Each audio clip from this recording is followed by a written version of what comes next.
দুর্গাপূজা দেবী পক্ষ অর্থাৎ দেবী পক্ষ চলছে। এখন এই দুর্গাপূজার মধ্যে যদি কয়েকটি জিনিস কিনে নিয়ে আসেন তাহলে আপনার জীবনে সমৃদ্ধি আসবে, অর্থনৈতিক সচ্ছলতা আসবে এবং শান্তি প্রতিষ্ঠা হবে, ইতিবাচক শক্তি ভরপুর হয়ে যাবে, লক্ষ্মী আপনার বাড়িতে চলে আসবে। 5টি জিনিস বিশেষ করে বাড়িতে কিনে নিয়ে আসুন দুর্গাপূজার মধ্যে। ধরুন পঞ্চমী, ষষ্ঠী, সপ্তমী, অষ্টমী, নবমী। তো পঞ্চমী থেকে সাধারণত কিন্তু একেবারে দুর্গাপূজার ঘনঘটা শুরু হয়ে যায়। তো সেই জন্য ইহার ভেতরে এই সময়ের মধ্যে যদি কিনে ফেলেন তাহলে অতি উত্তম। একটি জিনিস কিনে নিয়ে আসুন যার দাম মাত্র 5 টাকা।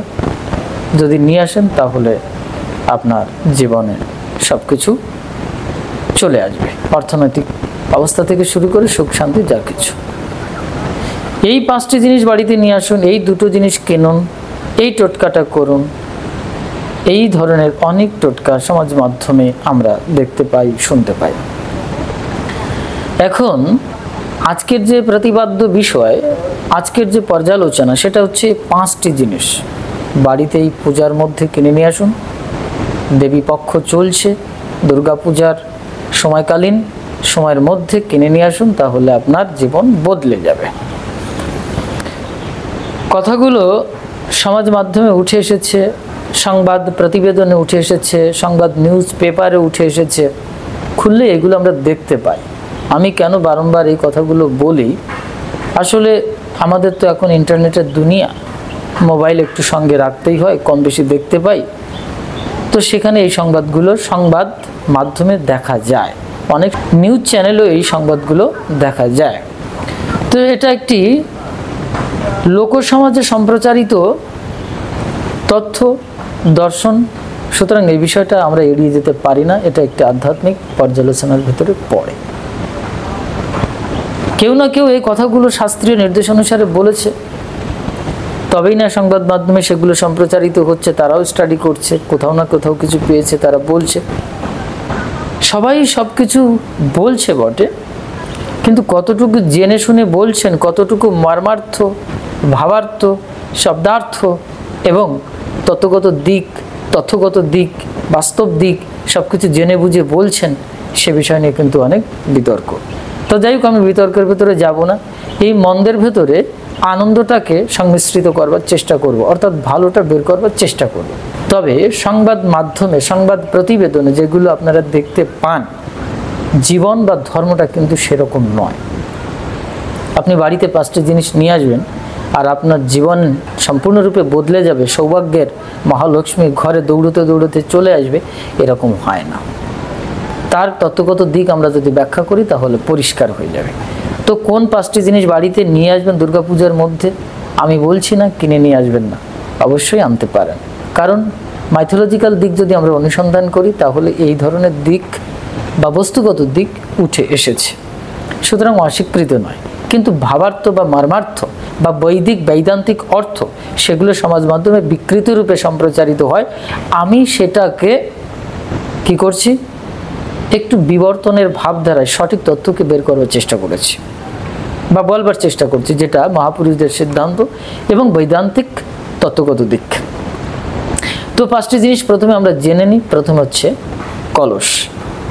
কলস, দ্বিতীয় হচ্ছে শ্রী দুর্গার মূর্তি অর্থাৎ দেবী দুর্গার মূর্তি, তৃতীয়ত হচ্ছে দেবী দুর্গার পায়ের ছাপ, চরণ চিহ্ন, আর চতুর্থ হচ্ছে শ্রী যন্ত্র অর্থাৎ যেটাকে শ্রীচক্র বা লক্ষ্মী যন্ত্র যাই বলুন সেটা বলে, আর পঞ্চমত হচ্ছে লাল পতাকা। আমরা কম বেশি পারিবারিক থেকে সামাজিক জীবনে, রাজনৈতিক জীবনেও কম বেশি এগুলো আমরা ব্যবহার করি, এবং যে পৌরাণিক পূজা পার্বণ যজ্ঞ সমস্ত জায়গায় এগুলো কম বেশি আমরা ব্যবহার করি। সুতরাং এটা অস্বীকৃত নয়, তাহলে ধর্মকে অস্বীকার করতে হয়। মাইথোলজিক্যাল দিক শুধুই কিন্তু মিথ্যা নয়, ইহার ভিতরে দর্শন রয়েছে, তার ভূরি প্রমাণ বড় বড় মহাপুরুষরা দিয়েছে। এই জন্য আমি প্রথমেই বলবো এই 5টি জিনিস অবশ্যই শুভ সূচক, মঙ্গল প্রতীক স্বরূপে কাজ করে। তাই আবারও আরেকবার বলবো যে জীবন যে সম্পূর্ণরূপে বদলে দেবে এক অদ্ভুত প্রক্রিয়ায়, অর্থাৎ যেটাকে আমরা মিরাকেল বলি, এরকম নয়। ইহার একটি সায়েন্টিফিক ব্যাপার আছে, তার সূক্ষ্মাতিসূক্ষ্ম প্রক্রিয়াতে কাজ করে এবং তার সঠিক প্রসিডিওরটা অ্যাপ্লাই করতে হবে, প্রক্রিয়াটাকে অ্যাপ্লাই করতে হবে। তার কিছু উদাহরণ বা আমরা তত্ত্বগত দিক আলোচনা করব। যেমন প্রথমে ধরুন কলস। বিবাহ অনুষ্ঠান থেকে শুরু করে পূজা পার্বণ যা কিছু বলুন, বা আপনি বাড়ি তৈরি করছেন, সমস্ত জায়গায় কম বেশি আমরা প্রথমে দেখতে পাই একটি পবিত্র প্রতীক রূপে কলসকে আমরা স্থাপন করি। একটি মাটির বেদি থাকে, তারপরে আমরা ভাঁড় বা ঘট বা কলস স্থাপন করি। সহজ কথায় ঘট। এই যে ঘট স্থাপন করা, কলস স্থাপন করা, কলসকে আপনারা লক্ষ্য করুন। কলস একটি আধার, জল ধারণ করে। যদি জল না থাকে তাহলে কলসটা বায়ুপূর্ণ থাকে, একটি স্পেস, ফাঁকা জায়গা। কলসটাকে ব্রহ্মাণ্ডের সাথে তুলনা করা যায়, অর্থাৎ একটি ব্রহ্মাণ্ড। আন্ড আপনার দেহ একটি ব্রহ্মাণ্ড। বেদি কি? মৃত্তিকা তত্ত্ব, ভূতত্ত্বের উপরে দাঁড়িয়েছে কলস, অর্থাৎ মূলাধার চক্র। ইহার উপরে দাঁড়িয়ে আছে আপনার অন্য অন্য চক্রগুলো। ক্রমান্বয়ে আপনাকে যেতে হবে অনেক উপরে। মূল ভিত কিন্তু কলস, অর্থাৎ মূলাধার চক্র। সেখানেই কিন্তু সেই ভাণ্ডে বা এই দেহ ভাণ্ডে জীবাত্মা শক্তি দেবী দুর্গা লুক্কায়িত আছেন। পরমাত্মিক শক্তি, ভগবতী শক্তি দুর্গা অবস্থান করছেন, অর্থাৎ মহালয়া, বিশাল বড় একটি ঘর, এই বিশ্ব ব্রহ্মাণ্ড। তার মাঝখানে এই মহাজাগতিক শক্তির রূপে এই দেবী শক্তি রয়েছেন দুর্গা আদিশক্তি, পরমেশ্বরী, মহেশ্বরী। আমাদের দেহের ভেতরে মূলাধার চক্রে সেই শক্তি বিদ্যমান, এই মূলাধার কলস শক্তি। এখান থেকে কিন্তু অ্যাকচুয়ালি শুরু হবে। যদি কলসটা পুরো ফাঁকা থাকে তাহলে বায়ু বিস্তার, অর্থাৎ বায়ুর সংমিশ্রণ রয়েছে, অর্থাৎ বায়ুপূর্ণ করতে হবে। অর্থাৎ আপনার বডি যদি সম্পূর্ণ বায়ুপূর্ণ হয় তাহলে আপনি মহাজাগতিক শক্তিকে অতিক্রম করতে পারেন। আমাদের বডিতে 3.5 লক্ষ নারী রয়েছে। এই 3.5 লক্ষ নারী বা 72,000 নারী বৈদান্তিক সিদ্ধান্ত অনুসারে বা যোগ শাস্ত্রীয় সিদ্ধান্ত অনুসারে 72,000 নারী, যা হৃৎপিণ্ডের সাথে সংমিশ্রিত এবং মূলাধার চক্রের সাথেও সম্পৃক্ত, বা টোটাল বডিতে একে অপরের সাথে সম্পৃক্ত। এই যদি নারী বায়ুতে পরিপূর্ণ হয় তখন যোগেশ্বর হতে পারেন, অর্থাৎ মাধ্যাকর্ষণ শক্তি ভেদ করে তখন এই শরীরকে উপরে উত্থিত করতে পারেন। তিনি তখন প্রথম আধ্যাত্মিক হয়ে ওঠেন বলা যেতে পারে। তার মানে কলস মানে আমরা এখানে বুঝতে পারছি অনেকগুলো দিক এখানে উঠে আসছে।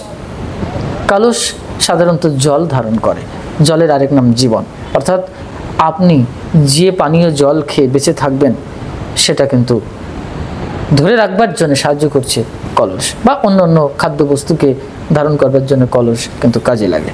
সব থেকে অতি উৎকৃষ্ট বিষয় হচ্ছে কলস বা ঘট পুজো পার্বণের ক্ষেত্রে ব্যবহার করা হচ্ছে, যেটা আপনাকে প্রতীক রূপে সামনে দণ্ডায়মান, যাকে আপনি কেন্দ্র করে আপনি একটি মহাজাগতিক সত্তার সাথে সংমিশ্রিত হচ্ছেন। এই ঘট আরেকটি সূক্ষ্ম চিন্তার ভেতরে যদি নিয়ে যান তাহলে এটা একটি ঘট স্বরূপ বিন্দু, যার দিকে আপনি লক্ষ্য করবেন। প্রতীক স্বরূপ একটি ডায়াগ্রাম, সহজ কথায় একটি ডায়াগ্রাম। এই জাগতিক ডায়াগ্রাম থেকে হয়ে উঠবে মহাজাগতিক ডায়াগ্রাম। এই ডায়াগ্রামটাকে আপনি চিন্তা করুন প্রতীক স্বরূপে একটি বিন্দু, অর্থাৎ আপনি যেদিকে দৃষ্টি নিবদ্ধ করবেন, আপনি সেন্ট্রালাইজড করবেন নিজেকে, ঘট আপনাকে সহযোগিতা করবে, কেন্দ্রীভূত হতে পারছেন। সুতরাং ঘটকে বিন্দু রূপে কল্পনা করা যেতে পারে, কলসকে বিন্দু রূপে কল্পনা করা যেতে পারে। তাহলে এবার দেখুন যে কলস আমাদের জীবনে কতটা প্রভাব তৈরি করতে পারে। কিন্তু কলস শুধু বাড়িতে কিনে নিয়ে আসলেন আর আপনার জীবন বদলে যাবে, এরকম কিন্তু হবে না। ঠিক আছে। আবার কলস আমরা যদি একটু প্রাচীনকালে চলে যাই, কয়েক বছর আগে চলে যায়, তাহলে কলস তৈরি হতো কিন্তু মাটির। তার পূর্বে যদি দেখি তাম্র, পিতল, কাঁসা, লোহার, এ সব কিছু কিন্তু আমাদের শারীরিকভাবে রাসায়নিক প্রক্রিয়ায় সাহায্য করে। অর্থাৎ যদি আপনি তাম্রপাত্রে জল রেখে খান তাহলে আপনার শারীরিকভাবে কিন্তু অনেক উপকার করে, এরকমভাবে আমরা দেখতে পাই। সুতরাং এটা কিন্তু শুভ সুযোগ, কিন্তু সেটাকে সঠিক প্রক্রিয়া ব্যবহার করতে শিখতে হবে। যাই হোক, ঘট স্থাপনের যে বিষয়বস্তু সেটাকে আপনাকে পুজো পার্বণের ক্ষেত্রে জানতে হবে, তাহলে তখন এটা পবিত্র হয়ে উঠবে। দ্বিতীয়ত আমরা একটু সংক্ষেপে আলোচনা করব, যদি তা না করি তাহলে অনেক দূর চলে যাবে। বিস্তৃত আলোচনা শুধু একটি কলস নিয়েই বললেই অনন্ত ব্রহ্মাণ্ডের ভিতরে অনন্ত সত্তার ভিতরে পৌঁছে যাবে, যার আলোচনা শেষ হবে না কখনো। সংক্ষেপে কিছু বলে যাচ্ছি মাত্র। যাই হোক, দ্বিতীয় হচ্ছে মা দুর্গার মূর্তি, যেটাকে পূজার পঞ্চম দিনের মধ্যেই ক্রয় করতে হবে। এইবার এই দুর্গা মূর্তি আপনি মাটির মূর্তি কিনতে পারেন এবং আপনি পিতলের মূর্তি কিনতে পারেন, অনেক কিছুই কিনতে পারেন। সবাই কিনেও রাখেন বা চিত্রপটও কেনেন, অর্থাৎ ছবিতে। এখন অনেকে বলছেন এই দুর্গা মূর্তি যদি বাড়িতে কিনে নিয়ে আসেন তাহলে আপনার জীবন বদলে যাবে, আপনার সৌভাগ্যের দ্বার খুলে যাবে। আচ্ছা দেখুন তো, পশ্চিমবঙ্গ বা ভারতবর্ষে বা সারা পৃথিবীতে এখন দেখা যায় দুর্গাপূজা হচ্ছে, প্রতিমায় 6 লাখ। রাজপথ কিন্তু আটকে দিয়েছে, একেবারে মা দুর্গা রাজপথ আটকে তার পূজা অনুষ্ঠানের পর্ব চালাচ্ছে। আসলে দুর্গা দেবী করছে না, এগুলো মানুষ করছে। তো মানুষের ভেতরে দেবী দুর্গা রয়েছেন এই বললেই আবার কথা ধরা পড়ে যায়। তো যাই হোক, এই দেহ দুর্গা বাস করেন। তো এখন এই যে দেবী মূর্তিতে 6 লাখ হয়ে গেছে, ভরে গেছে এই ভারতবর্ষ কম বেশি। কিন্তু আমাদের জীবনের প্রকৃত পরা শান্তি, প্রকৃত যে উৎকৃষ্ট সমৃদ্ধি, সেগুলো কি আমরা সঠিকভাবে আমাদের ব্যক্তিগত জীবন থেকে সমাজ জীবনে, রাজনৈতিক জীবনে এবং আন্তঃরাষ্ট্রীয় জীবনে দেখতে পাচ্ছি কি?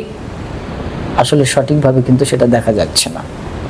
এত মূর্তি, এত প্রতিমা, সমৃদ্ধি কোথায়? আসলে সত্যিকারের নামে মাত্র আমরা সমৃদ্ধির কথা বলছি, কিন্তু বাস্তব জীবনে প্রত্যেকের জীবনকে অনুসন্ধান করুন, সেখানে সমৃদ্ধির জায়গায় কিন্তু একটু অন্যরকম গল্প রয়েছে। সুতরাং মা দুর্গার প্রতিমা কিনে নিয়ে আসবেন বা চিত্রপট স্থাপন করবেন বটে, কিন্তু সেটা আপনার হয়ে উঠতে হবে সাধনার সাথে সম্পৃক্ত। আপনার জীবন বোধের ভেতরে তাকে জাগ্রত করতে হবে। এটাকেই সত্যি বোধের বোধন বলা হয়, যেটাকে বোধন বলা হচ্ছে। এবং এই দুর্গা আপনার দেহ দুর্গের ভেতরে রয়েছে, অর্থাৎ জীবাত্মা কুলকুণ্ডলিনী শক্তি, তাকে জাগ্রত করতে হবে। এই জন্য প্রথমেই যে কলস, এই মূলাধার চক্রের ভেতরে রয়েছে জীবাত্মা কুলকুণ্ডলিনী শক্তি দেবী দুর্গা, তাকে জাগ্রত করতে হবে। তাকে আপনার এই দেহ বাড়িতে কিনে নিয়ে আসতে হবে। জাগ্রত করা মানে কিনে নিয়ে আসা, এটা আপনাকে হতে হবে শারীরিকভাবে এবং মানসিকভাবে। এবং সম দম, অন্তর ইন্দ্রিয় নিগ্রহ, বাইরের ইন্দ্রিয়কে নিগ্রহ করা, সংযম করা, এসবগুলো আপনার জীবনে হতে হবে। তা যদি না হয়ে ওঠে তাহলে সেই দুর্গা প্রতিমা বা চিত্রপট কিনে রাখার অর্থটা কি? ইহার কোনো আধ্যাত্মিক বা বৈদান্তিক তত্ত্ব কিন্তু আমরা কিছুই জানতে পারি না। মর্মার্থের দিক থেকে যদি দেখি তাহলে সেটা অন্তঃসার শূন্য হয়ে যায়। এই জন্যে দেবী দুর্গার প্রতিমা কিনবেন বটে, কিন্তু তার সঙ্গে যে তার ক্রিয়াদি, সেটা কিন্তু আপনার ব্যক্তিগত জীবন, আধ্যাত্মিক জীবন এবং মানসিক স্তরে সেটা হয়ে উঠতে হবে চরম মাত্রায়, পরম মাত্রায় উত্তরণ, এবং তার যে প্রভাব সেটাকে কিন্তু আপনাকে খাটাতে শিখতে হবে। তবেই সেই দেবী দুর্গার প্রতিমা কেনা সার্থক হয়ে উঠবে।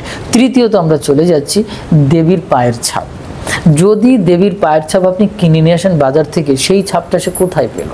কোনো না কোনো প্রতিমা তৈরি করেছিল কেউ, কোনো একজন মনুষ্য তার ছাপটা তৈরি করেছে বা কোনো একটি চরণ চিহ্ন ছাপ দিয়েছে। সেটা কি বাস্তবিক দেবী দুর্গা? কিন্তু সেটা প্রতীক করেছে। যদি দেবী দুর্গা সত্যি সত্যি আপনার বাড়িতে প্রতিষ্ঠিত না হয়, অর্থাৎ দেহ ঘরে, দেহ দুর্গে যদি প্রতিষ্ঠিত না হয়, এই দেহ ভূমিতে যদি প্রতিষ্ঠিত না হয়, আপনার মন ভূমিতে, চিত্ত ভূমিতে যদি প্রতিষ্ঠিত না হয়, জাগ্রত না হয়, তাহলে আপনি দেবী দুর্গার চরণ চিহ্ন কোথায় পাবেন? আগে তো দেবী দুর্গাকে চাই। সুতরাং কুলকুণ্ডলিনী শক্তির জাগরণ, তারপরে দেবী দুর্গার চরণ চিহ্ন। মায়ের রাঙাচরণে তো ভগবান শিব শঙ্কর ঠাঁই নিয়েছেন। সুতরাং আপনি বাজার থেকে দেবী দুর্গার পায়ের ছাপকে কিনে নিয়ে আসবেন। এখানে একটি লক্ষ্য রাখার বিষয়, বৈজ্ঞানিক ফর্মুলা অনুসারে সেটা হচ্ছে জীবাশ্মের মতো চিহ্নিত।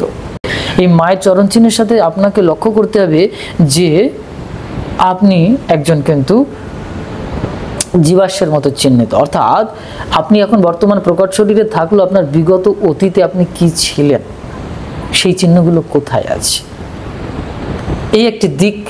অর্থাৎ আপনার জীবনের অতীতকে জানা, অর্থাৎ পূর্বজন্মকে জানা, পূর্ব জন্মের কর্মফল, প্রারব্ধ কর্মফলকে জানা, জেনে সঠিকভাবে কর্ম করা, এটা হচ্ছে চরণ চিহ্নের ছাপকে ধরে চলা। আরেকটি জিনিস হচ্ছে যে দেবী দুর্গার পায়ের ছাপ, অর্থাৎ ভগবতী দেবী দুর্গা যে রাস্তা দিয়ে যাচ্ছেন, অর্থাৎ ভগবতী শক্তির যে রাস্তা, সনাতনীর যে রাস্তা, ধর্মীয় যে রাস্তা, উপনিষদীয় যে ধর্মের ব্যাখ্যা দিয়েছে আধ্যাত্মিক জগতের যে রাস্তাটা কতটা কঠিন, সেই রাস্তা ধরে অর্থাৎ ভগবতী যে রাস্তা দিয়ে যাচ্ছেন, ভগবত রাস্তা দিয়েই যেতে হবে। অর্থাৎ ভগবান যে রাস্তা দিয়ে হেঁটে যাচ্ছেন, পদচারণা করছেন, সেই রাস্তা দিয়েই আপনাকে ছাপ দেখে দেখে দেখে দেখে সেই চরণ চিহ্নকে অনুসরণ করে করে ভগবত জগতে উত্তীর্ণ হতে হবে, সেখানে আপনাকে উত্থিত হতে হবে, অর্থাৎ ভগবতীর কাছে পৌঁছতে হবে। যদি আপনি ভগবতীর চরণকে অনুসরণ না করেন, তার চরণের যদি পূজা পার্বণ না করেন, তাহলে তো আপনি তাকে পাবেন না, আর সত্যিকারের আপনার আত্মস্বরূপ দর্শন করতে পারেন না।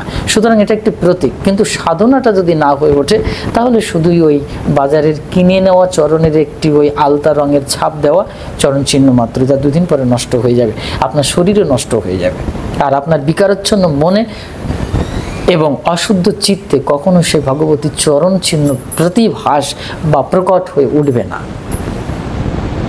সুতরাং দেখার বিষয়টা হচ্ছে যে আপনার চিত্তে যেন সেই চরণ চিহ্ন জেগে ওঠে। ঠিক আছে, তার মানে আমরা দেখতে পেলাম যে চরণ চিহ্ন বা দেবীর পায়ের যে ছাপ, সেই ছাপটার অর্থটা কোথায় নিয়ে যেতে হবে।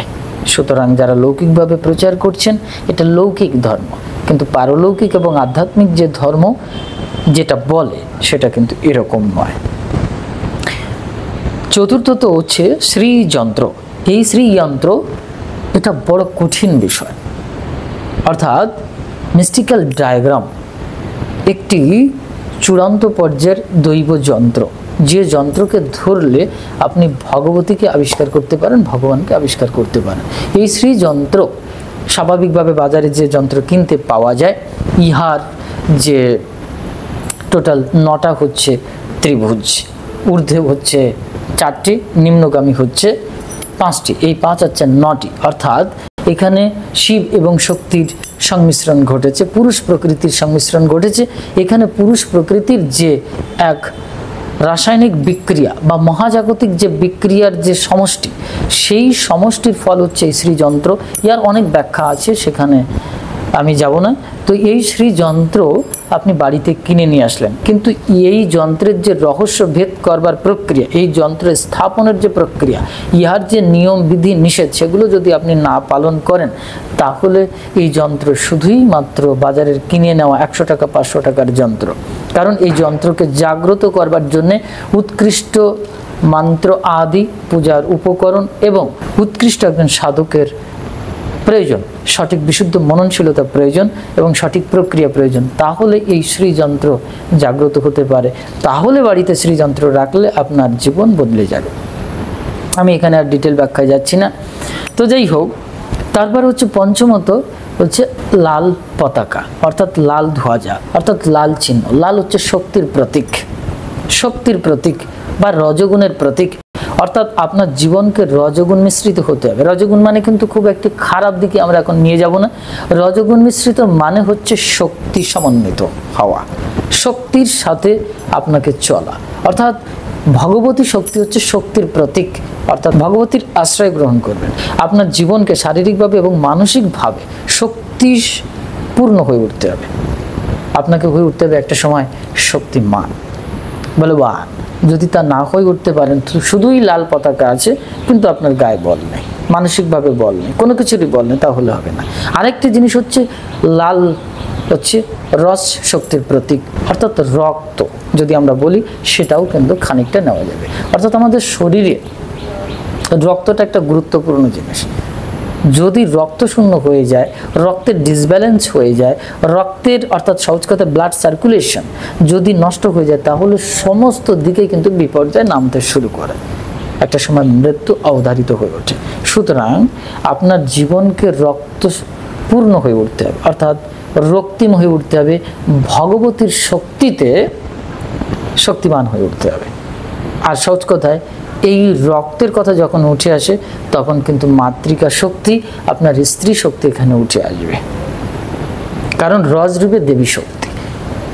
শাস্ত্রীয় সিদ্ধান্তে তাই বলা আছে। অর্থাৎ দেবী শক্তির যদি আপনি আরাধনা করতে চান তাহলে সস্ত্রীক শক্তিকেও আপনাকে মূল্যায়ন করতে হবে এবং শ্রদ্ধা করতে হবে এবং তাকে সঠিকভাবে ব্যবহার করতে শিখতে হবে। যদি তা না করেন তাহলে ভ্রষ্টাচারে গিয়ে আপনার ভোগী মন, ভোগী শরীর একটা সময় যোগের থেকে বিচ্যুত হয়ে গিয়ে আপনি হয়ে যান একেবারে সম্পূর্ণরূপে পথচ্যুত। তখন আপনার জীবনে সমৃদ্ধি কোথায়, জীবন বদলাবে কোথায়? হ্যাঁ, বদলে যাবে খারাপ দিকে। সুতরাং এগুলো সবই প্রতীক। পতাকা বলুন আর চরণ চিহ্ন বলুন, ছাপ বলুন, মূর্তি বলুন, ছবি বলুন, যেটাই বলুন, এগুলো কিন্তু প্রতীক চিহ্ন। এই প্রতীককে জাগ্রত করবার যে আপনার মানসিক স্তরে চিত্ত জগতের বিশুদ্ধতার যে শক্তি, সেটা আবশ্যক এবং প্রয়োজন। সেটা যদি না হয়ে ওঠে তাহলে এই 5টি জিনিস আপনি শুধু দেবী দুর্গা পূজার সময় কিনে নিয়ে আসলেন, তাহলে ওই সঠিকভাবে জীবনের সৌভাগ্য আসবে বা জীবন সম্পূর্ণরূপে ভালো দিকে বদলে যাবে, এরকম কিন্তু সহজে ঘটবে না। আমি ঘটবে না এই কথাটা বলে কমাদাড়ি বা ফুল স্টপ দেব না, কারণ অনন্ত সৃষ্টি রহস্যের জগতে অনন্ত তার লীলাময়ীর যে লীলা, সেটা কিন্তু আমরা এক বাক্যে ফুল স্টপ দিয়ে বলতে পারি না। কিন্তু আপেক্ষিক দৃষ্টিকোণ থেকে, বৈদান্তিক দৃষ্টিকোণ থেকে এবং ফিলোসফিক্যাল দৃষ্টিকোণ থেকে যেটা আমরা দেখতে পাই, সেটা লৌকিক যে ধর্মটা মানুষ এখন লালন পালন করছেন, আচারের নামে সেগুলো এক প্রকারের কিন্তু ভ্রষ্টাচার চলছে। তাতে কিন্তু সমাজের কোনো বিশেষ আমরা মঙ্গল দেখতে পাচ্ছি না, বরং দিনকে দিন সময়ের চক্র অনুসারে আমরা দেখতে পাচ্ছি আমরা চূড়ান্ত একটি বিশ্বযুদ্ধ বা বিপর্যয়ের দিকে চলে যাচ্ছে এবং গৃহযুদ্ধ প্রত্যেক গৃহে গৃহে কিন্তু হচ্ছে। কোনো পরিবার কিন্তু শান্তিতে সুপ্রতিষ্ঠিত নয়, সঠিকভাবে কিন্তু জীবনযাপন করছেন না, সঠিক সদাচার নেই এবং চূড়ান্ত বিপর্যয়ের ভেতরে চলে গেছে। মারামারি, ঝগড়া এবং দ্বন্দ্বতা, তারপরে হলাহলের নামে কোলাহল, এই সমস্ত কিন্তু চলছে। দেখুন, সহজ একটি জিনিস যদি আমরা লক্ষ্য করি, এই কিছুদিন আগের একটি সংবাদ প্রতিবেদনের দেখা সংবাদ, দক্ষিণ ভারতে তথা ভারতবর্ষে একটি মারাত্মক আমরা ঘটনার কথা শুনতে পাচ্ছি। সেটা হচ্ছে মগজ খেকো মস্তিষ্ককে নষ্ট করে দেওয়া, ঘিলু খেয়ে ফেলছে, এরকম একটি অ্যামিবা কিন্তু জন্ম নিয়েছে। মানে এই রোগের কিন্তু প্রাদুর্ভাব দেখা দিচ্ছে। অলরেডি আমরা এখান থেকে 2-1 দিন আগের কথাই বলছি যে 69 জন আক্রান্ত হয়েছিল এই মগজ খেকো এই অ্যামিবা, যেখানে 69 জনের ভেতরে 19 জন মারাও গেছে। কোথা থেকে আক্রমণ হচ্ছে? এখানে দূষিত জল থেকে, বদ্ধ জলাশয় থেকে, এরকমভাবে ধারণা করা হচ্ছে। ডিটেল এখানে আমি আর বলছি না। তো এই এককোষী প্রাণী অ্যামিবা, সহজ কথায় বিবর্তনের দ্বারা যেখান থেকে আমাদের সৃষ্টি, সেই প্রাণীটাই মানে এককোষী সেই প্রাণীটাই আমাদের মস্তিষ্কের ভেতরে ঢুকে যাচ্ছে জলের মাধ্যম দিয়ে, মুখ এবং নাক দিয়ে ঢুকে গিয়ে মস্তিষ্কের ঘিলু খেয়ে ফেলছে বা মস্তিষ্কের নার্ভ, স্নায়ু, সেলগুলোকে নষ্ট করে দিয়ে চূড়ান্ত বিপর্যয়ের দিকে নিয়ে চলে যাচ্ছে। তার মানে এক চূড়ান্ত অবিশুদ্ধতা থেকে এই অ্যামিবার কিন্তু এখন দুষ্প্রভাব বা আবিষ্কার, যার আক্রমণে এখন মানুষের প্রাণ হয়ে উঠেছে কিন্তু বিপর্যয়ের দিকে এবং সংশয়পূর্ণ। অনেক মানুষ মারাও যাচ্ছেন। ইহার সমাধান খুঁজবার জন্য অনেকে চেষ্টা করছেন, কিছু কিছু প্রতিষেধক বা আবিষ্কার করবার চেষ্টা করেছেন বা এরকম কিছু নিয়েছেন, সেটা আমি এখন আর বলছি না। তো বিষয়বস্তু এখানটায় যে দেখুন যে আমরা ধর্ম করছি, কিন্তু ধর্মের যে 10টি অঙ্গ, তার একটি অঙ্গ হচ্ছে শৌচতা, তার মধ্যে আছে দম, সম, ঠিক আছে, এই জিনিসগুলো উঠে এসেছে। কিন্তু এই জিনিসগুলো আছে ধর্মের ভেতরে, এগুলো আমরা পালন করছি না, কিন্তু শুধু এই প্রতীক চিহ্নগুলোকে ব্যবহার করছি। আর ধর্মের যে মূল যে 10টি অঙ্গ, সেগুলোকে আভ্যন্তরীণ মারমার্থের যে দিকগুলো, বৈদান্তিক যে ফিলোসফিক্যাল যে দিকগুলো, সেগুলোকে না নিয়ে আমাদের মনোকল্পিত অর্থাৎ কল্পিত বিজ্ঞানের মাধ্যম দিয়ে মন গড়া ধর্ম তৈরি করে এখন আমরা একটা অদ্ভুত পরিবর্তনের আশা বা প্রত্যাশা করছি। তাতে কি হচ্ছে? সমাজে বিশেষ কিছু কিন্তু ফলপ্রসূ হচ্ছে না, আমরা ক্রমান্বয়ে শুধু বিপর্যয়ের দিকেই এগিয়ে যাচ্ছি। সুতরাং বক্তব্য হচ্ছে যে কলস কিনুন, মা দুর্গার প্রতিমা কিনুন, সেটা যেন আপনার জীবনে আধ্যাত্মিকভাবে সুপ্রতিষ্ঠিত হয়, তাহলে জীবন ধন্য হবে। আদারওয়াইজ মায়ের কৃপা পাওয়া বহুত কঠিন। যদিও তিনি সূর্যের মতো সপ্রকাশমান, সবার প্রতি সমানরূপে করুণা বর্ষণ করছেন, তার করুণা অনুসারে তো জগৎ সৃষ্টি, কিন্তু তার ভেতর থেকেও যে আধ্যাত্মিক উপলব্ধি, আপনি কি উপলব্ধি করছেন সেই ভগবতী সম্পর্কে, এটাই নিয়েই প্রশ্ন। তাই যদি হয় তাহলে সেখানে কিন্তু 99% লোকের ভেতরে এই বিড়ম্বনা দেখা যাবে, শুধু আড়ম্বরতা দেখা যাচ্ছে। আড়ম্বরতা আর আধ্যাত্মিকতা সম্পূর্ণ ভিন্ন জিনিস। আত্ম উপলব্ধি আর প্রতীক চিহ্নকে ধরে শুধু ঘর ভর্তি করে দেওয়া, এটা আলাদা জিনিস। জয় মা।